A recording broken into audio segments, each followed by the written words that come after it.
எப்பொழுது நம்ம கர்த்தருக்கு முன்பாக நம்மளை தாழ்த்தணும், இல்லை நம்மளை நாமே உயர்த்தி கொள்ளக்கூடாது.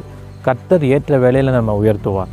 ஏன்னா நம்ம பெருமைப்படுறோம், பெருமையுள்ளவனுக்கு கர்த்தர் எதிர்த்து நிற்கிறார். இன்றைக்கி கர்த்தர் உங்களை பார்த்து சொல்கிறாங்க, யாக்கோபு 4வது அதிகாரம் 10வது வசனத்தில் பாருங்கள், கர்த்தருக்கு முன்பாக தாழ்மைப்படுங்கள், அப்பொழுது அவர் உங்களை உயர்த்துவார். நம்மளே நம்ம உயர்த்தி கொள்ளக்கூடாது. நான் என்ன வேலை செய்கிறேன்னு தெரியுமா, நான் ஐடி கம்பெனியில் எவ்வளோ ப்ரொஃபஷனில் இருக்குன்னு தெரியுமா, நான் என்ன பொசிஷனில் இருக்கேன்னு தெரியுமா, நாமளே பெருமைப்படுத்தி கொள்ள இருக்கக்கூடாது. கர்த்தர் ஏற்ற வேலையில் உங்களை உயர்த்துவாங்க. எப்படி தானியேலை கர்த்தர் உயர்த்தினார், யோசேப்பை கர்த்தர் உயர்த்தினார், ஏசப்பாவே எப்படி இருக்கிறாங்க, மத்தேயு 11:29 நான் மனத்தாழ்மையாக இருக்கிறேன்னு சொல்லி.